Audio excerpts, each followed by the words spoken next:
Ladies and gentlemen, boys and girls, welcome to the Mysterious Pals. My name is Chris, and with me today, what you got? On our main event, you pay for the whole seat, but you only need the edge. Because the heavyweight champion of the world, Joey Joe Jana. Look at that. Joey Joe Jana is here. His dad calls him the little slobber knocker, but you call him Jordan.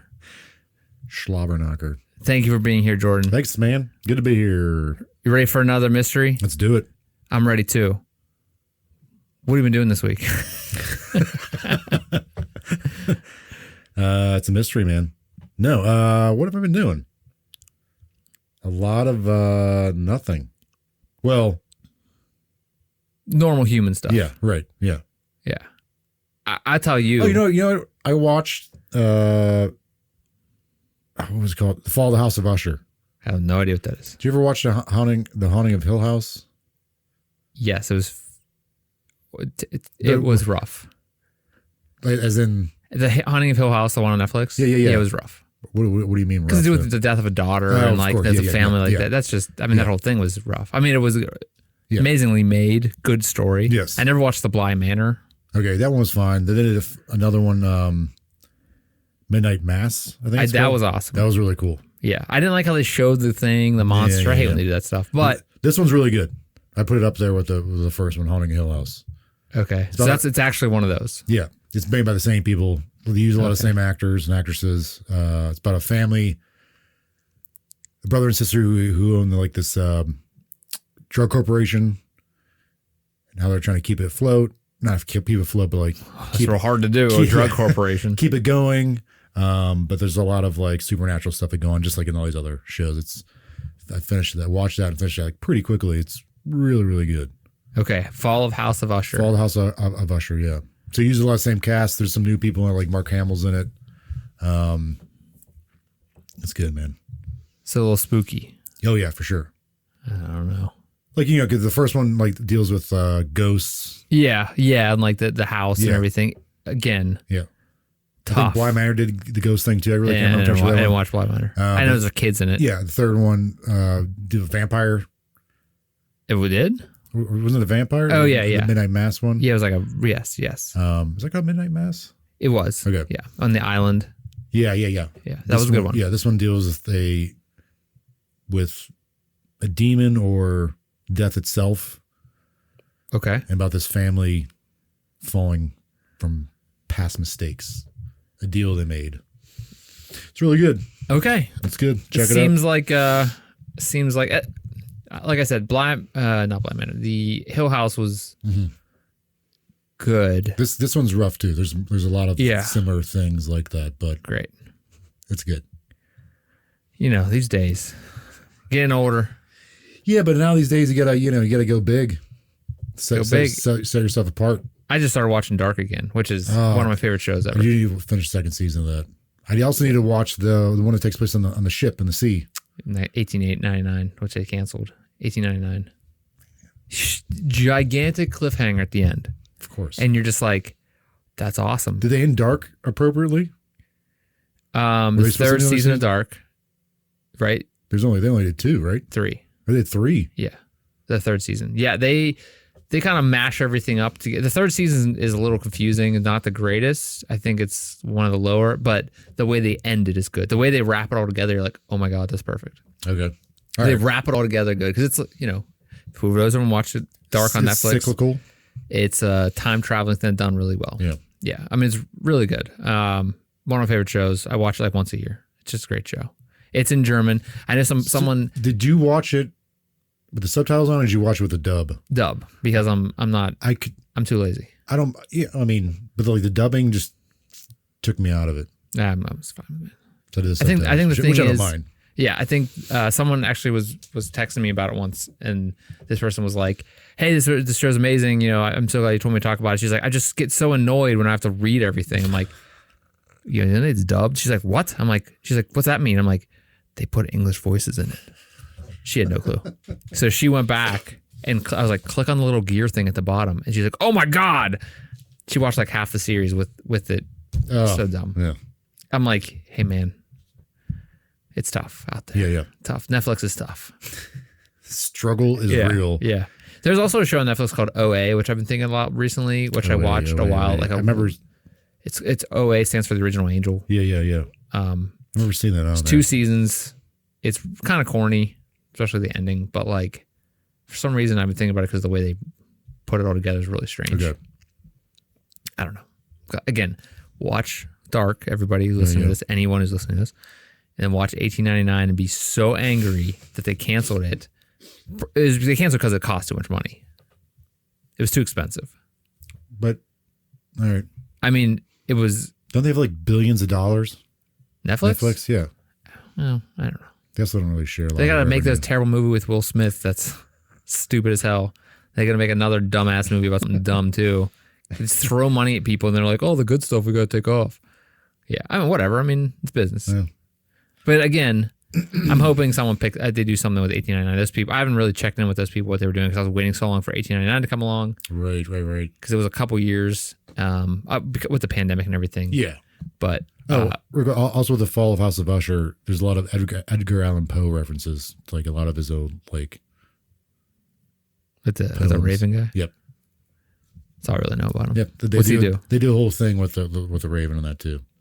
It's all like macabre, like. Like I'll tell you and stuff like that. I know in the last episode we talked about literary stuff that I have no idea what the hell's going on. I can tell you how an engine works. I can tell you how to build a house, whatever. I can tell you how to do plumbing. I can do all that stuff. Right. When you talking about the academic bull crap, I don't know what the hell I'm doing. And you're a teacher. I am a doctor. But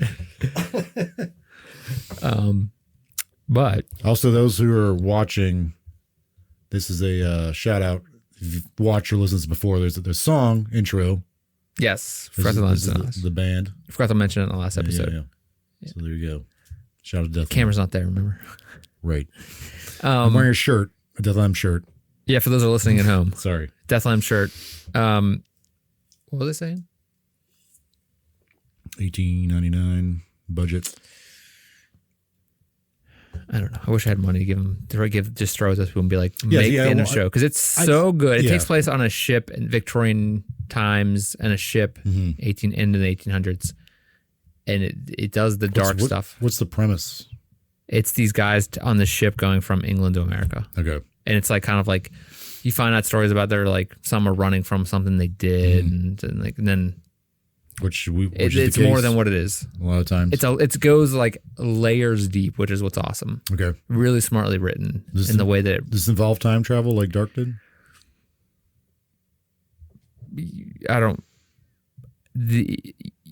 Yes and no. Like it's more than just Dark's time. It's not just that again. But Dark is amazing. It's one of my favorite shows. I think it's really awesome. All right. You should finish Dark is really what happens. I'm going to need to start it over. Yeah, for sure. I just did that. Someone had mentioned to me before, like, you guys should just talk about shows you watch and not talk about all this history bullcrap. At least we could pronounce thanks, Mom. pronounce the names of these. No, we can't. Well, there's some of the shows, yes. Yeah, maybe. Yeah, maybe. Yeah. All right, maybe. Yeah. I was wanting to watch, like, I was wanting to go to a different country, and we are so far off topic. I was wanting to go to a different country and, like, watch TV in that country. You've done this. Yeah, it's wild, man. And like just see like what is popular in that country. Yeah. Like what do they watch? What is like what is the Friends of India or China or like, obviously in different parts of the world there's different thoughts on. I did see in a lot of places like sitcoms. There's shows that like are made in the US, they're famous in the US, but they just do subtitles. Yeah. I've started with that too. Like one of the most biggest shows at one point in time in I guess China or something. I could be totally wrong. Was like Big Bang Theory was super popular. Okay, yeah. I did see a lot of Friends when I was over there. Yeah, like Friends apparently was insanely popular. Yep. So we're gonna talk about a folk legend, and some people may know what this is, especially if they saw the Shrek movie. I think the 4th Shrek movie, Shrek Ever After. I want to say his name of it. All right. And if they saw that they probably don't. Some kids don't know what this folk hero, the enemy of that show, came from, or that movie. Oh, he was in the enemy in one of these Shrek movies. The 4th one. Maybe I didn't see all of them. He was one of the antagonists. All right. Yeah. It has to do with time travel. He's the one that's doing time travel. I think it's time travel. it again. Yeah, I believe it's like different alternate history. It's Shrek. I don't. Yeah. You know, whatever. Donkey, whatever. It's all. It's It's a all donkey, good. there's an ogre. Yeah. Fairy tale stuff. It originated. It's a folk. We probably have heard the folk here. You probably heard of this. It originated in the town of Hamlin, which is in Germany, Lower Saxony, Germany. Okay. This is where this area is. This town, and it's been retold and told for northern centuries. Okay. Again, taking place in traced back. Now it's gotten bigger, and I know I'm keep on stalling on what this is actually going to be. The build up. It's all about the build The up. build up, yes, that's what they call it. 1284. The town of Hamlin was plagued by a terrible infestation of rats. These rats were causing widespread destruction, devouring food supplies, and spreading disease, as you can remember. Yeah. The Black Plague was... Black Death, bubonic plague. Bubonic Plague? Was it the Black Death? It's either Black Death or bubonic plague.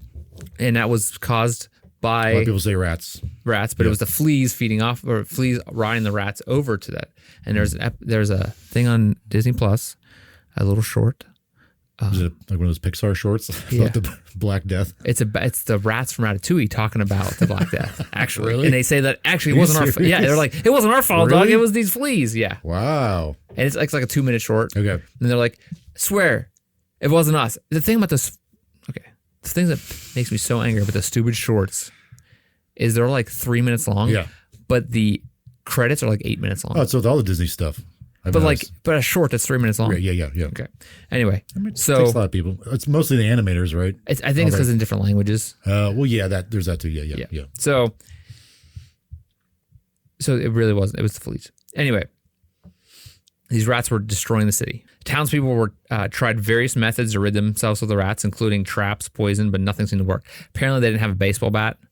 Whatever. Yeah. Or like a sword. They didn't find the Rat King. Or like they just can't go just start slicing stuff. Like what are you like? Ew, there's a rat. Like just start murdering. Like just everybody was killing rats. I'd imagine people at that time were fine with murdering rats. Right. I mean, it's 1282, 84. Yeah, I guess. Yeah.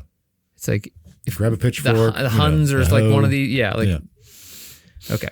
So they were desperate for a solution. So they agreed to hire a mysterious piper who kind of wandered into town. Some would say a Pied Piper. Specifically, in this case, the Pied Piper of Hamelin. Okay. That's what the name of this is. But what we're going to be talking about is what happened to the children of Hamlin, Germany. Okay. We're going to be... Is a Pied Piper considered like historically an actual person that came to this town? I guess we're going to find out. All right.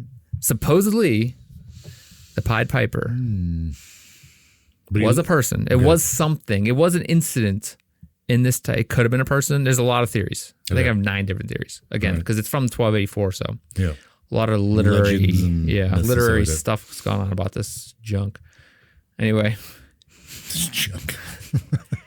So the piper was dressed in a colorful multicolored or pied garb. How's that what pied means? That's what that's I never knew that. Pied. I just figured it was like he just had pie all over him. It's weird. They said the Pied Piper was coming, so I threw pie all over me and it didn't work. I don't know. So. That's interesting. All right. I guess pied multicolored clothing. Okay. And claimed to have the ability to rid the town of the rat problem. So this guy comes in. Sounds a little fishy right there. Me, I'd be like, oh, where'd this guy come from? First off, who's this weirdo? Why is he wearing my toast? Yeah, why does he want our kids?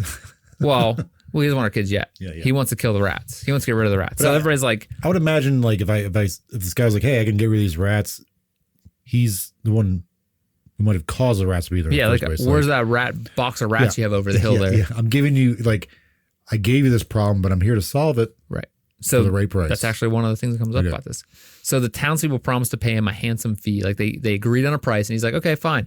Which again, red flag. We don't know this guy. Yeah. It's Germany, 1200s. I mean, if people are traveling, they're traveling by horse. They're not really traveling, just walking around. And especially in this part of Germany, it may have been. What was going on in 1200s? Was it really even Germany at that point? Yes. Yes. It was. And was it called Germany or was it called something else? Because it was the Holy Roman Empire at one point. Yeah, right. It, like parts of Germany, parts of modern day Germany were part of the Holy Roman Empire, but also might have been, depending on the time, not part of the Holy Roman Empire. What was the other thing the Visigoths made? What was that called? The Visigoths made? Yeah. Like a wall? No. When we talked about in the King Alaric. What was that kingdom they went off and made? Was that France? King France. Yeah. Okay. Yeah. Well, they're Gothic, so yeah, part of that seeped into France and part of that seeped into Germany. Okay. There's like a lineage that goes back to like the Goths and some of those other barbarian, barbarian tribes. Yeah. Okay. So this part of Germany, which it seems to be Germany at this point, or Germany, a part of Germany. Not to interrupt, but I'll, like it seems, although to be fair, like it seems like these people had been doing what they could have done to get rid of these rats. So like maybe they were desperate to like trust this random character who just came along. Right. As silly as he may look. If you're killing rats, also spreading disease probably too. Yeah. And especially if the water, like if the rats get into our water. Yeah. I'm assuming a lot of these people are farmers. That's like their soul. Yeah. So this guy comes in, multicolored clothing or pied clothing. He accepted the offer and he accepted an offer to do this deed for the town where he's going to get rid of the rats. And he plays a magical tune on his pipe, which had the power to mesmerize and enchant both rats and humans alike. This is the story. This is not the historical part. Okay. We're going to get to that. As he played, the rats followed him in procession. They were entranced by the music. With the rats gone, it was time to pay the piper. Nice. For those at home. Finger guns. Call back to the finger guns. Yeah. However, the town only offered him a small sum compared to what they originally promised. So they promised him a lot. They offered him a little after the deed was done because they're like, what are you going to do about it? Look at you. You're one guy, we're a whole town. What was this? Again, I know we keep doing callbacks, but didn't we kind of the same thing happened with King Alaric? Like he was promised several times. So you're saying it's like a German thing? No, not necessarily, but I'm saying there's a theme here. Like, wasn't he promised money multiple times? And they kept on using him. Yeah, but this time they only promised him once, and he was like, but still, he didn't stand for it. Right. They don't ever say where he came from, but that goes which is weird. Yeah. Yeah. I mean, if this is real, maybe he said, I'm from this town. What would have been the big cities? Do you have any idea geographically during that time? Was Berlin a thing? I don't think Berlin was a thing yet, no. Okay. But I know this is in kind of northern Germany. So there would have been probably just a lot of small towns. Yeah. Because Alaric was in the 900s, 800s. 800s, yeah. So that would have been, the Roman Empire would have been still around generally, probably Eastern, yeah. Eastern, out in Constantinople. So, there still was... Germany, I'm not really sure. Yeah. And this might have been Visigoths. Yeah. Oh, yeah. Descendants of the Visigoths. I'm pretty sure that's probably the case, yeah. Again, going back, it was time to pay the piper, but the townspeople refused to pay him what they originally offered him. And they said, some of the people have said that he was being blamed for bringing the rats and extorting the people. The con man. He was a con man. So it's possible he could have just done this going from town to town doing the same thing. Is what the kind of story is. So kind of already starting to throw up red flags of allegory and stuff. So he's enraged by his betrayal. Again, this is a guy with a flute or a pipe. What was he going to do? Beat him with it? I don't know if he knew any type of fighting. I don't know. Beat him with his pipe. Yeah, I'm going to beat the whole town with my pipe. So what he did, he vowed revenge, and a few years later, he returned to Hamlin, but this time he played a different tune. The tune had the power to mesmerize the town's children. As he played, the children followed him out of town and into a cave in the nearby Koppelberg Hill, and Koppelberg Hill will come up again. Okay. The cave's entrance closed behind them, trapping the children inside. And then you're saying, why do the parents let this happen? Why didn't they just say, stop? They're all at church. For some reason, they left their kids home. Don't know why. Why'd they all go to church and leave the kids home? Yeah. Strange. Maybe to kill rats.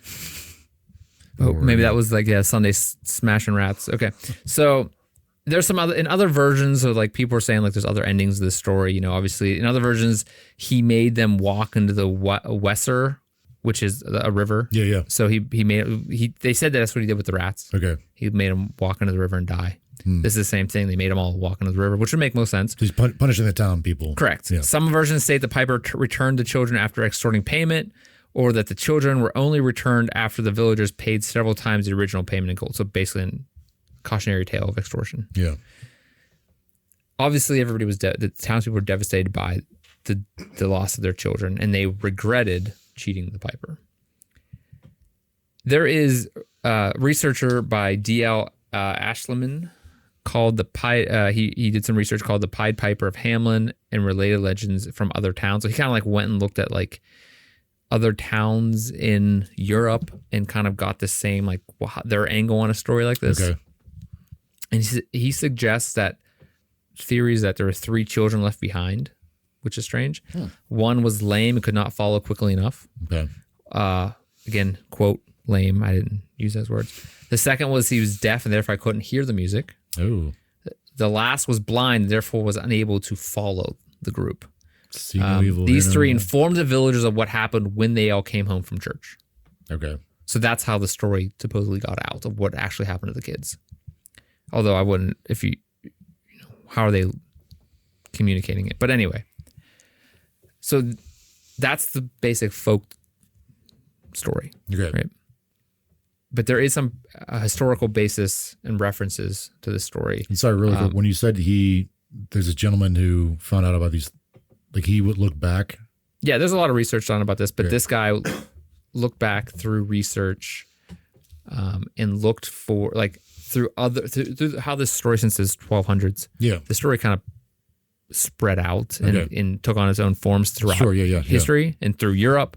I was going to ask if like there's other like common stories in other That's countries. what he was doing. Okay. There's a lot of them actually. Okay. He has a website about it, and I'll share it in the show notes that you can like go and he has like, here's all these different stories and where the parts of the country they came from and other countries they came from, like the towns and how and what he was looking at, I think, from what I understand, was he was looking at the commonality between them to kind of get like a common story. Sure, like maybe this is the true story of where it came from.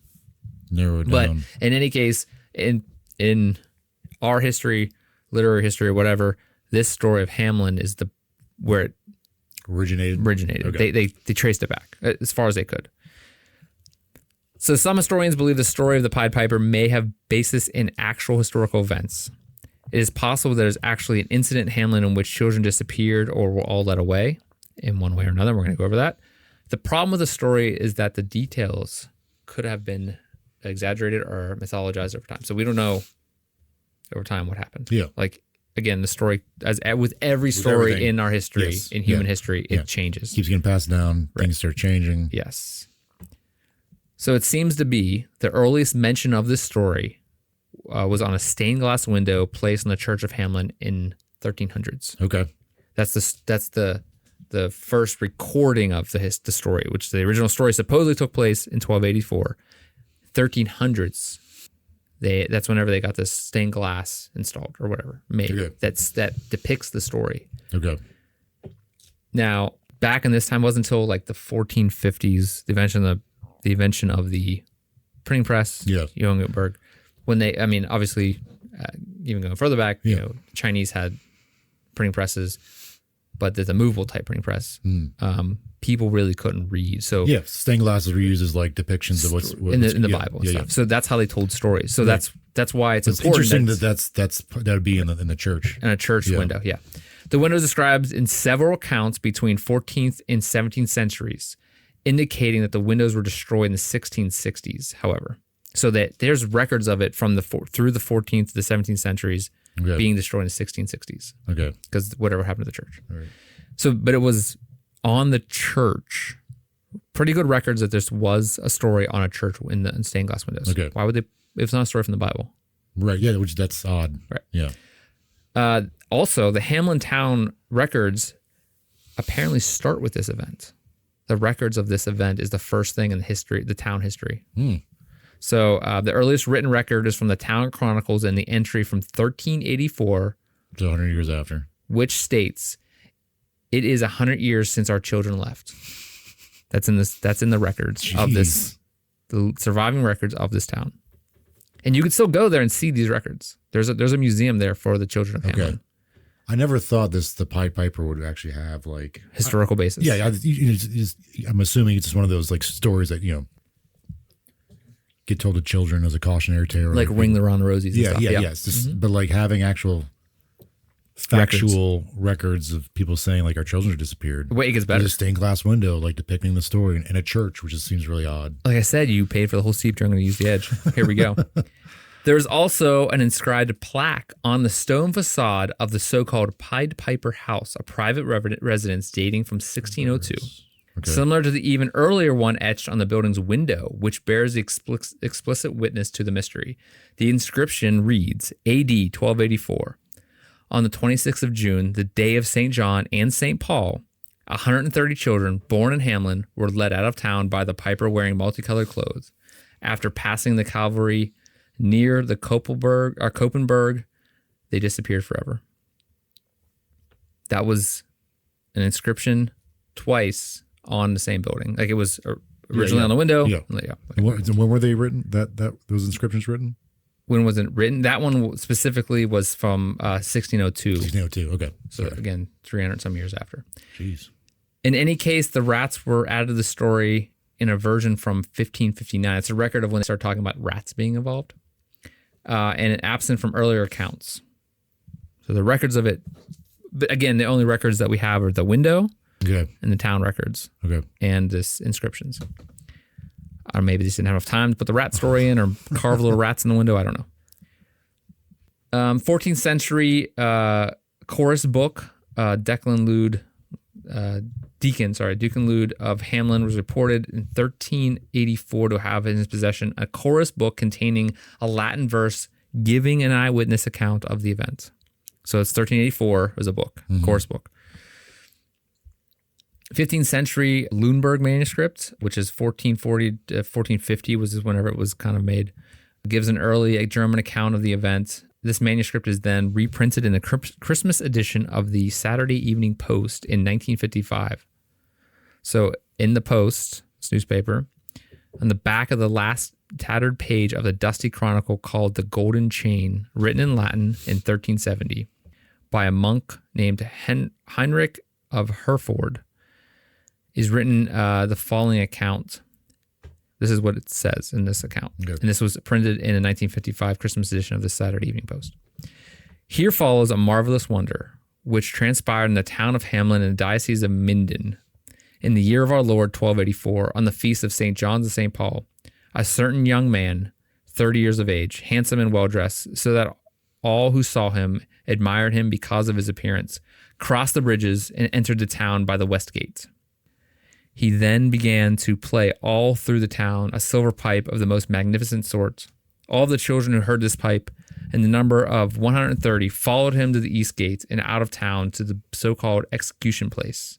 There they proceeded to vanish, so that no trace of them could be found. The mothers of the children ran from town to town, but they found nothing. It is written, a voice was heard from on high, and a mother was bewailing her son. And as one accounts, the years according to the year of our Lord, or according to the first, second, or third year of the anniversary, so do the people in Hamlin reckon, the years after the departure of the spirits of their children.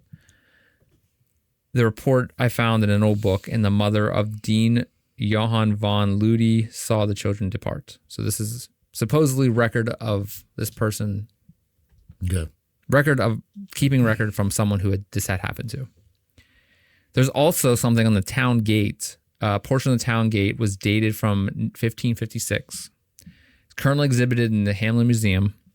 And the stone is the oldest surviving sculpture evidence for the legend. So this is something that survived. It bears the following inscription. In the year 1556, 272 years after the magicians stole 130 children from the city, this gate was founded.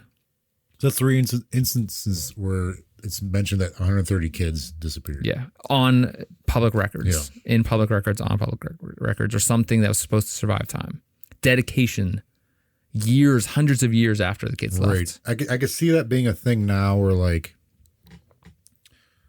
some, a mayor in some cities like trying to improve the economy, gets tourists coming like, this is the place where, the kids disappear, but like 130 kids disappear. But like these records are showing that this happened with the span of 100 years. Like the records are saying 100 years later, like this is where kids disappear. So like, I feel like they're clearly not, it's not like a bragging thing or like for tourism. They're like, hey, come here. Yep. They're just like was this tourism a thing that's 1200s? No. Like so clearly they're just like this, something like messed up here happened. The beaches of Hamlin. No children are ever allowed here. So come on out. Yeah. If you hate children, come on down. Come down here. Yeah. Because what would be the point to say that if not just for saying something bad happened here, or like just like this is like the site of something. Even keeping record of it 100 years after. 100 years after, no one's alive that remembered that. No. Especially this time in human history. Right. Yeah. So that's the story, and that's the historical basis. We have this folktale, historical. It's tied to historical things that are recorded. There's a lot of theories, obviously, just like with our past episodes. Yeah, there's a lot of theories, and no one's still really mentioning the rats at all. They're just saying a man came in and kids. Again, 1500s is when the story of the rats popped in. Okay. But that's the first recorded. We don't know why the guy showed up. Now, there's a lot of interesting theories on why he was there, like what he actually was. So most people here are probably thinking, most people, the few people that listen to this, are probably thinking, the guy's a pedophile. Flags fly up. No, I think a lot of people are thinking, oh, this is probably like a plague, which is, we're going to go into that. It's one of a plague is one of the theories of 9 I have that are common theories. Okay. So first is theory 1 is the Children's Crusade. All right. And that was in the 13th century? The 12. Okay. I want to say. Part of a wave of medieval crusades aims at winning back the Holy Land. Yeah. Do you have any idea what the whole Children's Crusade was? Because I have no clue. So this is after, somewhere between the 4th and 5th Crusades. Okay. The First Crusade was the only successful one for the Crusaders because they actually captured Jerusalem. Every one after that was a complete failure because they got taken back by the Muslims. Every one since then was a failure. But I do know it's kind of debated if there actually was children who were involved with this, how it went about. But I do know for a fact that like the Pope, someone did go see the Pope about doing this crusade. Pope, as Pope Innocent third, I want to say, was like, no, you can't do this crusade. A crusade has to have the papal authority or the papal blessing. Right. Pope third. Yep. The papal blessing, a blessing by the Pope saying you can do this crusade. Otherwise, it's not considered a crusade in quotation marks. But I do know that whoever did do this crusade, there's either one group or two different groups. The idea they weren't going to actually go and try and like physically fight people in Jerusalem. They wanted to convert the Muslims. So it was a guy from France and a guy from Germany, but actually, okay. Yeah. So you're right. The one thing that I'll add is, it seems that the narrative about this, why they call it the Children's Crusade, and I forgot about this when we talked about it earlier, was that it was visions by a French boy and a German boy, to intentionally for an intention to peacefully convert the Muslims. Yeah. So it was like these guys had a vision. They went and told some people, and that's how it got started. I think another thing I remember reading, like it's called a Children's Crusade. They might not have to be children. I mean, they're young. There's definitely young people, I would imagine, but like they were probably thinking 14 maybe, but like Children's Crusade because they didn't have weapons. Maybe like it's like, oh, it's not really like you're not. And it's because these two kids came. Yeah, right. And then another thing I saw was like a term was used in Latin, used to describe the crusade. Didn't actually mean children, but actually meant like a lower class or like poorer people. Okay. So something that wasn't taken seriously because they weren't using weapons. They were going to convert. Like a mission trip. Yeah, like a missionary kind of thing. But ultimately, the whole thing failed. Okay. The one of the kids, the boys, was like, when we get to the Mediterranean Sea, it'll part for us. And that didn't happen. Like there's supposed to be like a Red Sea parting like Moses did. And then a lot of them went back home or kidnapped and put into slavery. The basis of theory is that some of the children, possibly from Hamlin, went on this crusade And you said one of the kids was from Germany, like the kid that they said Nicholas of Nicholas Cologne. Okay, right. And then one was Stephen from France. Stephen of Cloyes, yeah. Okay. So the bands of children that were on this crusade just got like sold into slavery instead. Like I guess like they were just like, hey, there's kids walking around, let's just take them. And so that's one theory is that could have been part of this children's crusade. It could have been like a cautionary tale of like, don't let this fake prophet come in here, or they actually did get out to some body of water and like died. Yeah, no one knows what happened after they left. Theory 2 is a migration. So this is quote. This BBC article comes up a lot, which I linked in the show notes. That there's a guy. His name is Wibke, Wipke, Reimer, who's a project coordinator at the Hamlin Museum currently, and he's quoted directly in this BBC article. He says that. This person says that one of the leading current theories suggests the town's youth were part of a migration of Germans to Eastern Europe fueled by economic depression. Okay. So that it actually wasn't being stolen as much as like these kids who could have been not actually little kids, were like older kids. They were migrating to like find work. Okay. And the scenario, the project coordinator says the Pied Piper played the role of the so-called locator or recruiter for work. And so this person comes in responsible for organizing migrations to the east and were said to have colorful garments and played an instrument to attract attention of possible settlers. So he came into town playing stuff like to get people's attention and then said, hey, you should look at my clothes. I'm rich. Yeah. And so why don't you follow me because we're going to get you work to be rich like me. I was poor. Yeah. Some historians also believe that this immigration theory that they immigrated to Transylvania. This German linguist Jürgen Udolph theory is most accepted. He suggests the regions around Berlin as the most probable location and area that is now Eastern Germany. Reimer said that he backs up the theory by place name evidence. So, in fact, Udolph found the family names common in Hamlin at this time show up in surprising frequency in the areas of Eckermark and Prignitz near Berlin that he locates as the center of the migration. So he says like family names just randomly just started popping up right after this time that were common back in Hamlin, that region. So that's like a migration theory. Okay. Number 3, theory 3. But why would they keep saying like if it's a migration thing? Why would like the families not go with them? Why would they just saying right? Which is why disappeared? Yeah, which is popped up to me like why wouldn't they just go with them? Like you kind of see the Children's Crusade thing like one of either the Nicholas or was Nicholas the one from he's the one from Germany. I can see him coming through and be like, hey, I've had these visions.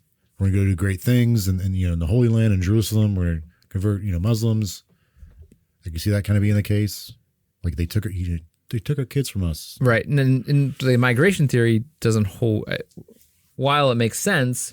Why would they be complaining of people taking their children? Right, yeah. Unless it was the village elders that were like, our children, our future of our town has been taken away from us. Oh. Because of migration. Okay. Like these people all left to find better jobs because of our depression. I didn't even think of that. Like that's what I would thought. Originally I was like, maybe these are, when they say their children, like the future of their town. Yeah, maybe there wasn't. This colorful team came in, this colorful person came in and said, look at my riches. I have a beautiful flute, whatever, Pied Piper, the piper thing. Number 3, the rat catcher or plague allegory. So another theory suggests that the rat catcher who was hired to deal with the rat infestation in town, that it evolved into this cautionary tale about the consequences of not honoring promises, or could be an allegory of the Black Death or other plagues that swept through Europe during the Middle Ages. So it could have been one of these plagues sweeping through as an allegory about that. Okay. I think Black Death happened like 100 years after this. And there could have been other ones, Again, people are still learning about this whole thing about medicine, back then was very foreign. Sure. This is kind of an allegory for like they say honoring promises or the Black Death or other plagues. So like, which is they came in and killed all of our kids. I do like the allegory idea of it though too, because wasn't like a lot of, it's like the girl who cried or the boy who cried wolf. Yeah. What's the people that like that wrote like Hansel and Gretel, those brothers? Oh yeah. They wrote like the Brothers Grimm. Yeah, they wrote a lot of really, really dark, messed up. I think the Pied Piper is actually one of their Oh, a is it? story they Okay. told, but Okay. like not like Yeah. it's one of their stories they used, but they're They still were- backing for Yeah. it. Okay. Because those are all like super dark. Yeah, But the the Brothers idea was, Grimm. yeah, the idea is they're supposed to be like these tales of cautionary tales. Keep kids online. Yeah, yeah. Basically, scare kids not to disobey. Yeah. Yeah. So it goes on to theory 4, which again is another moral allegory or religious allegory. Some interpretations of the story as a religious or moral allegory, with Piper representing a figure of divine justice or the test of a town's morality. So it's kind of like the Pied Piper comes in, takes your kids if you're not moral. Oh, okay. Yeah. All right. So if you're not, again, another cautionary tale. It seems like a lot of allegories from this time. They Theory, didn't go to church enough, so the guy Right. came and took their kids. yes, you go to church enough. Yeah. So that's why they put them. The Pied Piper is that's why- Jesus yeah. coming in, just swiping your kids. I mean, maybe that's why they put them on the Or- stained glass window. Which could be like, hey, you better come to church or this guy's coming to kick your Yeah, kids. yeah. But also, and you go back to the plague allegory. That could be like, go to church or you're going to get the plague. Yeah. That's how we keep the plague away. Yeah, you don't pray enough. Right. Theory 5 was also reported in BBC article I mentioned, the midsummer pagan celebrations. So it was reported in this BBC article that this date, specific to June 26th, is the date of a pagan midsummer celebrations, often as a place of emphasis. The children led away to the hills of Copen. June 26th, isn't that like the summer Solstice. Solstice, yeah. So this is like kind of lines up with. And they're not far. Like this is northern Germany, so they're not They're far saying- from Copenhagen. Yeah. So the date of pagan midsummer celebrations, because it's in that area. Tradition in some areas of Germany to celebrate midsummer by lighting bonfires in the hills. So that could have been, they may have been led away by pagan shamans to participate in these celebrations going against God, going against the Christian religion. This led to them being massacred by Christians for believing in pagans, following the pagan religions. So Or the pagans didn't kill them, but or this led them away. The Pied Piper was this fires that were burning, the colorful thing that led them away from town and away from God. Okay. So that was like them turning to a pagan religion. Gotcha. Again, 130 kids. It's a Just lot of tell your kids, kid man. that he's not going anywhere. So another allegory for religion. Yeah. We're gonna start 6 here, but what are you thinking so far? I Bunch of hooey, bunch of hooey. No, not necessarily, man. I do think I think maybe this guy might be real, or a version, like maybe not necessarily man, but it could have been a kid, or Situation that happened. Yeah, he might not even really even have had some kind of instrument, but like the music they might be referring to is like the way he was able to speak and like The lure muse. kids or like attract kids or like spit out like things that they want to hear. So I think that could be something, because I've heard like He's like hip hop. Like it comes in. He's it's like a musical tone to him, and like there's alluring attitude. Yeah. It's almost like listening to music, like right. Like it's that enchanting allure. thing, Yes. like that charisma. They say that about, music through growing up. I mean, for me growing up, like in our generation, I think, I think every generation has that. Like Yeah. comic books were like killing our kids, Yeah, right. Music, in the back in the 90s, hip hop music with Dre and that was killing our kids. That was going to kill our That kids. whole, like, explicit, like explicit lyrics thing on the CDs. That was all, like Congress thing about that. But I'm saying, like, he might have even played an instrument. He might have just been like that charismatic. That Yep. They called it like music. Like, Yeah. So number 6, symbolic interpretation. The rats in the story could symbolize various negative aspects of society, infecting society. And Like, the Piper's actions may represent a form of purification or a warning about the consequences of moral corruption. So you come in, you're trusting this guy who may not be Christian or may be Christian, coming in to clean up. He's going to promise moral cleansing, but then kill you or take you away. What jumps to mind when I read this one is like the problems that we have in society with cults through recent history and previous history about cults and everything in society. So he's morally cleansing the kids? Like he comes in and says, in this case, it's interpretation of like The rats are the negative aspect of the town society, of the society. Okay. And the piper comes in and says, I have a remedy to fix that for you by worshiping the pagan gods or worshiping, different, kind of taking them, Christian way is not the right way. This is the right way. Gotcha. Just another allegory for that. Theory 7 is cultural adaptations. The story has been adapted and retold in various cultures and languages, each with their own unique twists, interpretations. In some versions, the piper is portrayed as a hero, while other, he is a villain.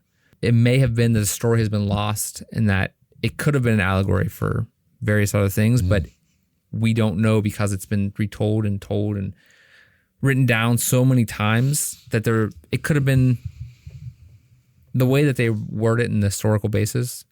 Who knows? Actually, could have been skewed. It could have been very skewed. Again, it could have been. So the theory is that it's just because it's been told so many times. Right. We actually have no idea, no way of knowing. Sure, each person telling it might be like it's been written down a few times, but who knows? Different ways. Even the records they have are hundreds of years after it happened, or 100 years after it happened at the earliest. So even that story told, your grandma tells you something, your mom tells you something, then you tell your kid something. It changes, even then, not in a negative way, maybe, right, or not in any, just because people forget crap. And also, they probably have an agenda.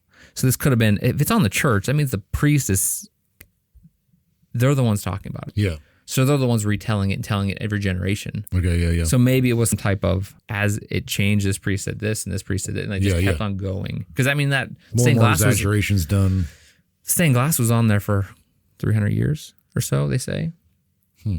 Or not that, I mean, I could have been wrong. I'd have to go back and look at the math. But I think, right, so it was destroyed in 1660. So number 8 is what you would think. This is my last one, actually. This is the last theory. That it's actually, and this is backed up by a doctor who did research about this, which I'll go over in a second. A number of theories suggest that children died of some natural causes, such as disease, starvation, and the piper was some symbolic figure of death. So this is different from the disease one in that they died. Maybe the town went through a bad couple of years without harvest. All right. And they died. The Pied Piper came in and took them because parents couldn't provide. Right. Yeah. And this idea this idea was of pathogen or some type of disease was backed up by research. And this again, this is kind of both for the disease and this kind of this tale of a symbolic figure of death. Research by JH Dirckx called the Pied Piper of Hamelin. He's a medical historical interpretation in the American Journal of Dermatopology. Yes. No clue what that is. Right. No clue. I'm guessing dermatopology would be something to do with the skin, right? Not necessarily dermatologist, but derma. Right. Yeah. Derma. Again, it's a mystery. No one knows. There's no possible way for us to ever figure that out. Yep. No. So his research suggests that the children actually died in an outbreak of disease and were buried in a common grave, which would relate back to them being pulled into the hill, and gave a common grave at the site of the legendary disappearance in the mountains. The association with rats points to the rodent-borne infection, and the pied, molted coat of the piper seems to be the indicated disease causing conspicuous macular lesions. So maybe they had colored lesions on their body. All the kids got this thing. Yeah. Maybe adults didn't get it. Kids got it by some rat-born thing. Yeah. They buried them all in a common grave. Mass grave, yeah. And that's why they're up in the hill in Copenhagen or whatever. That's all my theories. What do you think is the most likely? And I could go first if you'd like. No. Okay. I'm gonna yield. Shut your mouth. I don't know. For some reason, I really like the idea of an actual person coming into the town and who just like that colorful and that like charismatic that lured these kids away. For what reason, I don't know. Like it could have been like a Children's Crusade or some reason they came. Yeah. This person came in to help. Like there was one theory like, hey, come with me. There's a better life this way. Yeah, the migration story. Yeah, or theory. or they go to the Holy Land and convert some Muslims. I like the idea. Like, I'm not saying like the idea, but something like this.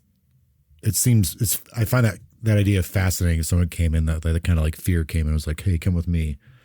Kind of led them all away, and it doesn't say how old the children were. Right. It seems to be the folklore. Obviously, is that they were young kids. We would think that. Yeah. But yeah, what's the idea of young though these days? Like, right. Back then, like when you're 14, 15, you're probably like married, have 30 kids. Right. Yeah. I mean, because you die when you're 32. Yeah. The lifespan was lower. So very low. Yeah. I think. Yeah. Sorry. Go ahead. No. But that last one you did, it's still kind of like an allegory kind of thing, which I like. I don't know if I'm using that word right, but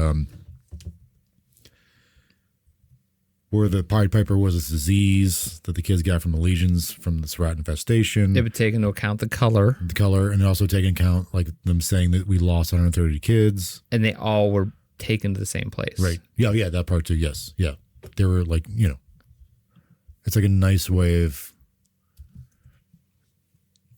saying these kids are all dead. Dermatopology is a study of skin pathology and a subspecialty of dermatology and pathology. Okay. So I would be curious though if there's any other kind of record of something like that happening with like that kind of like colorful legions. Yeah, I think that's what he bases his research on. I didn't read his research because it was behind a paywall and it was long. I hate that paywall. Yeah, I mean, I understand why my research is behind a paywall. Yeah, you're right. These people have to make money. Sorry. I don't get money from it, but they're universities. Yeah, the people have to make a living. So yeah, I mean, yeah, that. I will say that like a nice way to like, rather than saying, "Oh, these kids just died," we'll tell this nice story. But I'd be curious if that's actually what happened. Say that like that they got these legions from the rats. Why would they go to the extent of saying, I guess I did mention the rats, but that wasn't until much later, right? The rats were even mentioned 1500s. Yeah. But maybe they get this, they said it could, I mean, they could have been like, hey, I saw a rat and all kids got sick. It could have been that type of thing. But I think also it's important to realize like maybe the Pied Piper represents not death, but like a doctor. Like we called this guy from this other town. Okay. He came in, but they all died. Or we tried to get him to save our kids, but they couldn't. Okay. Yeah, I didn't think of that. Yeah. Like he couldn't get rid of the rats, as in like the legions. We tried to pay him to help us and he couldn't, but they all died because he said, we got to go bury these kids so we don't get sick or the other kids don't get sick. So he was still taking their kids away from them. And it obviously was, 100 years later, 272 something significant clearly happened. It was to kids to like it was a mark on that town. Very much so. So there was something that happened. They're like commemorating it with like the stained glass window that on the church. In the church, yep. The town gate, which is on display in Hamlin right now, you can go see. And with their town records starting 100 years after it. I mean, when I say starting, maybe it was the only one that survived, but. I will say I'm on this website by, as I mentioned, D.L. Ashliman that did the research. It's called Pied Piper of Hamelin and Related Legends from Other Towns. And on this, there's 31 different legends related to the story that he has specifically. Most of them are in England. So there's one from Syria. There's some of them just have authors, some Austria, England, Germany. There is the Grimm's Brothers Grimm, it looks like. Children of Hamlin. So that's like even named that. The Brothers Grimm even name it the Children of Hamlin. Oh, wow. Okay, cool. So like there are specific countries on here: Italy, Austria, France, Denmark, Ireland, Iceland, Syria. It looks like, and then the rest of them are all Northern Ireland. One of them called the Children's Pilgrimage. The Devil likeness of the Pied Piper. So there is a lot of folk stories about this incident. Seems like around the world, but it all kind of started with Hamlin. Yeah. So that could be interesting because it could just be like a children's story that the kids are told for one reason or another, but doesn't mean it didn't actually, something like that didn't actually happen in one form or another in Hamlin. Like maybe it was just like death came in, or it could be also the fact that a similar thing happened to children in other parts, these other countries, like a death, some kind of like rat infested disease happened and kids died from it because might have been more susceptible to it. Right. Yeah. I mean, we see that now with because I'm sure like Nolly's, I'm not saying, I don't paint this picture of like, it's medieval Europe, but paint a picture of like everyone's unhealthy and like sickly because they're malnourished. But like, I think a lot of people were. I want to go back to our last episode, Jack the Ripper. And we mentioned in there, they still weren't smart enough in the 1800s to put poop underground. And this is still the same thing. Yeah. I mean, there was a story about... the guy had an outhouse. Sure, but that's still going in the ground. Not everyone had an outhouse, though. Yeah. Yeah, I'm sure, he was the only one using it, right? Yeah. There's a story about early scientists, and this was it was in France. It was still like whenever, the explosion of science and everything that happened after Johann Gutenberg and the printing press and the Renaissance and everything. And this guy was the young scientist. He figured out like where these breakouts of cholera were in the city. I think it was France. It might have been England or France. I'm pretty sure it was France. But anyway, he found out that like he was really the first to start looking at it scientifically as like it was in the poor areas, and he was the one that actually got a map and said, okay, where is the cholera happening? And he started plotting on a map. Where's the poop?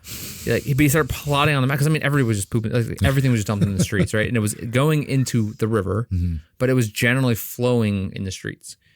And so he was like the one who was like looking at all these maps, and he's like, he was able to figure out that the more dots like started clustering around one area. And he's like, okay, here's where it's like we can see if we look at it from like here's the amount like people that are saying they have cholera that we found it.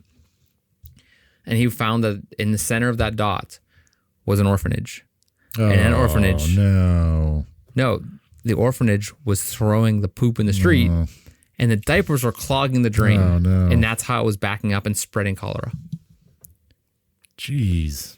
And that's what he figured. He's like, hey, look, this sewer that you have, maybe we should put this stuff on the ground, man.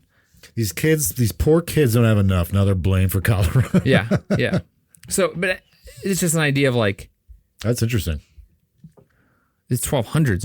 It's not like, I mean, that was probably, I think it was 17 or 18. I think it was the 1700s. And because even after that, they started being like, we should put our sewers underground. We should make sewers. And like, even in America, they were like, there was some guys that were hired to, hey, how can these towns are already established, how can we put sewers under them? And they were like, the federal government at the time hired them to be like, go to the major cities and figure out how to put their poop underground. I know we talked about, I don't know if during, like I said, I don't know, again, we're kind of deviating here, but we're talking about the Victorian area in the last episode, Jack the Ripper. I think they might have had some form of plumbing. I think it was just the more wealthier areas, I think, might have had it. But I think it was also still being pumped back into the river. 1800s to 1900s when they started figuring out stuff should go underground. Yeah. But during this time, sorry to go back, but during this time, 1200s, they're not doing that. Right. And again, even up until 1800s, they were still just figuring that out. Right. Because in the early 1900s when they started doing it in America. But I do think, like, again, this is not, I'm not trying to paint a terrible picture or gross exaggeration of the Middle Ages during this time, but I do think, at least in like some of these smaller towns, I don't know how big of a town as Hamlin was at the time, but it could possibly be the fact that they're not, these kids could be malnourished. Maybe why some of these kids had died. Like they might have had a bad harvest. If this is like a farming community, which I think a lot of these places were during that time, but they could be malnourished and like just didn't survive a winter or something like that. Right. And the Pied Piper could have been the winter coming in and taking them. Sure. Or starvation. Like it could have been an allegory for anything. Right. Yeah. And if you look at pictures of Hamlin, like it looks like the traditional German town. Oh, does it? Okay. It has like that old, and it said that's very cool. It's like still kind of the same design. And, okay. So I don't think a lot has changed over the last couple hundred years, but I don't know if it would look like that in the 1200s, obviously. So it was probably it looks like even now it's still a small town, but even then it was probably a small, very small farming community. 130 kids in a town. I mean, that's not that many kids when you think about a town. I think a lot of people are trying to pump out kids too to help farm. Yeah. I do like the stories because I, knew of the Pied Piper, but I believe that these kids actually did die, which isn't sad, but I would like to think how they died, I don't. I would like to think I would love to think that it's a guy came in, like you said. Yeah. Dressed up, real nice looking, and took the kids away. Yeah. Like, doing what? I don't know, but the religion seems to be the big driving factor through all these stories in this time. Mm-hmm. They're like, a lot of the folk stories were about honoring God and following God and being immoral and stuff. Yeah. So this kind of fits in with that. I don't know. It drives me nuts to it also makes me think that he wasn't real because no one knows where the hell he came from. Right. Unless he's going across Europe doing this. But is there records of travelers anywhere? I mean, is there records for that type of stuff? Especially back then? I mean, 100 years is whenever they had the first record. Yeah. In this town. Yeah. For this town. Right. Yeah. So was this, I mean, they said there was reports that migration was a thing, that people were going around getting others to move. And this was the guy that's the project coordinator at the museum. Oh, right. Forgot about that. That this guy was known, that there was things called locators or recruiters that were trying to find workers to come back and move, to immigrate to these areas to work. Damn, I forgot about that. Could have been mining. It could have been whatever. Yeah.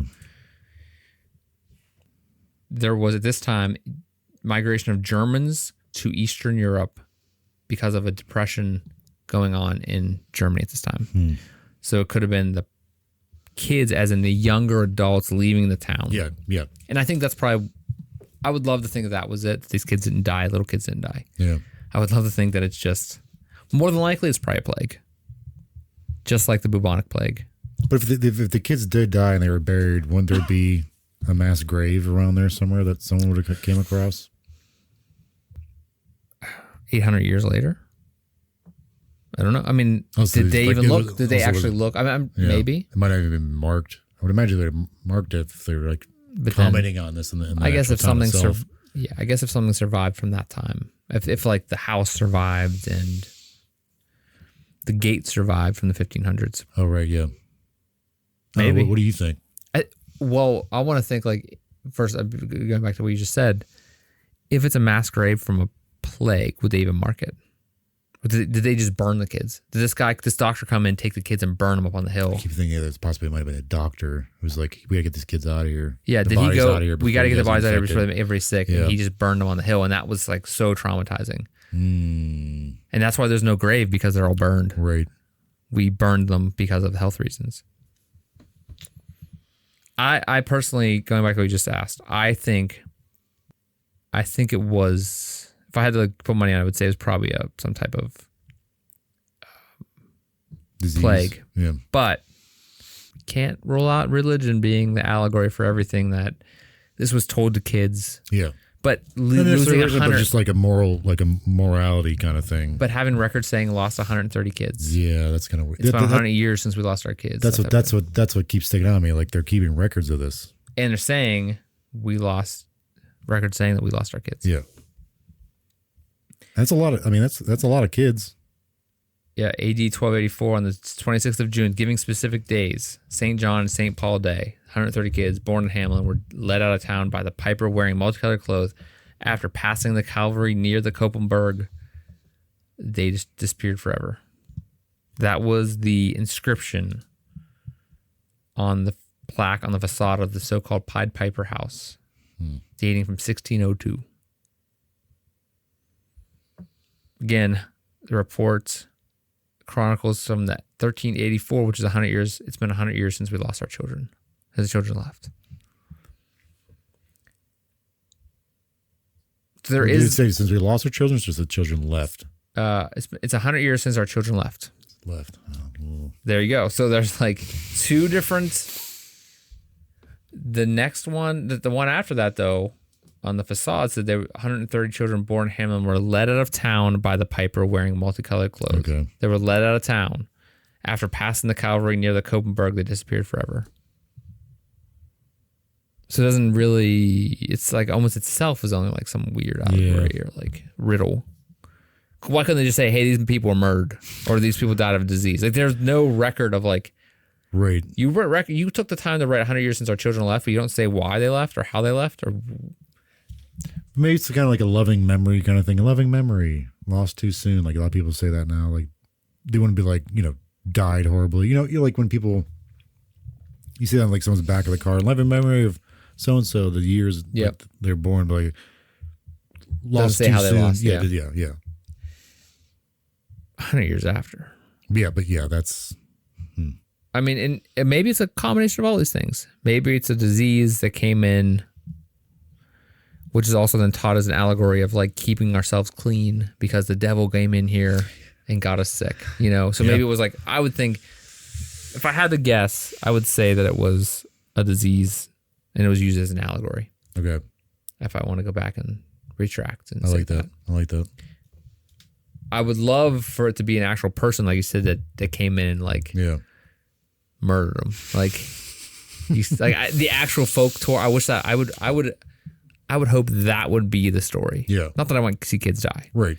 But like that would be that. If this was a true story, I want it to be the exact way it's written as a folk story. But it like folklore.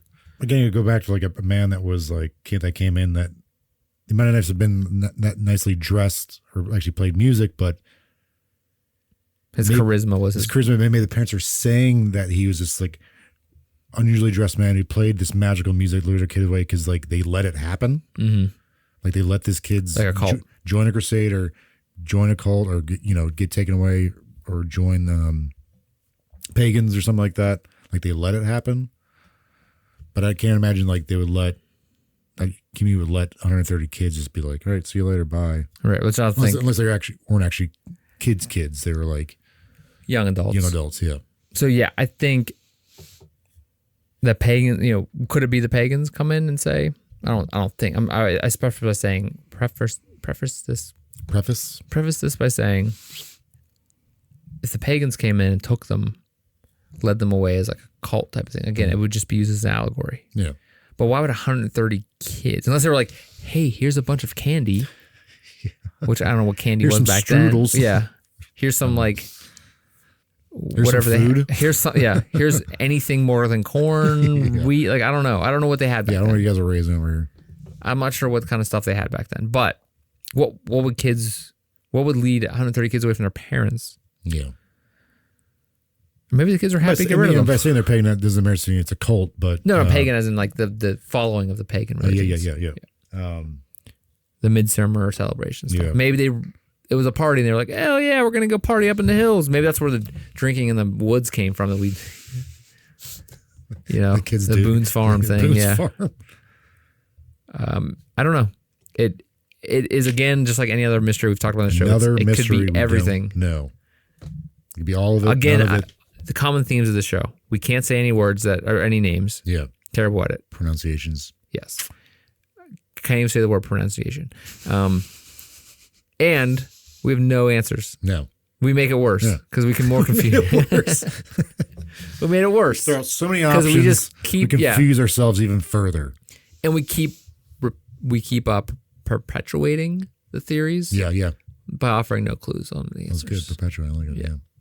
Can say that word. Can't say any name from Russia or any other country, but you say perpetuating. Yes. So, thank you all for being here, watching or listening. However, you're observing us on this fight night. If we go back to the beginning of the show, we have socials. Please contact us on Facebook, Instagram, Threads at Mysterious Pals, on Twitter or X, whatever the hell it's called, at Mysterious_Pals. If you're watching on YouTube, please subscribe if you enjoyed the show. Yeah. Don't subscribe just because we're asking you. Yeah. Subscribe if you liked it. Please comment or have any suggestions. Please pass some suggestions along. Yes, if you want suggestions for stories, the more obscure the better. Please email us or get us at one of the social media contacts we just mentioned, or that are all in the down below in the video or in the podcast feed or in the show notes. If you're listening to a podcast feed, please give us a follow. Again, it helps us out. You can rate us, I guess, on these podcast feeds as well. Rate us or review us. Stars. It really helps us out. Unless you give us no stars or 1 star, then you're really screwing us over here. And we put our sources in the show notes, by the way. And they Yes, probably as do always. a lot better job of explaining these things than we probably will. Yes, I would suggest going to check out the research by, and I'm going to mention his name again, D.L. Ashliman. It's a link. The link is it goes directly to a old school GeoCities website. Like it's just an old school website that's just it's a hypertext website. That's what I came across when I was doing the Jack the Ripper on casebook.org. But the great thing about it is all of the research he did about all these different stories throughout Europe and how they're related. And it's really awesome. You can read them, like the ones they were talking about in Syria and Austria and Italy, and like all these different common themes of this person coming and taking the kids away. Let's quickly put it all together. Yes. And the last thing here, the music, intro, outro music by a band called Bethlehem. Mm-hmm. The link is in the show notes. It's also in if you're on YouTube, it's below in the description. Yep. Jordan, thank you for being here this week. Thank you. I can't wait till next week. What's on the agenda? It's a mystery. Great. No one knows. Great. As always, stay mysterious, my pals. We'll see you next time. Bye.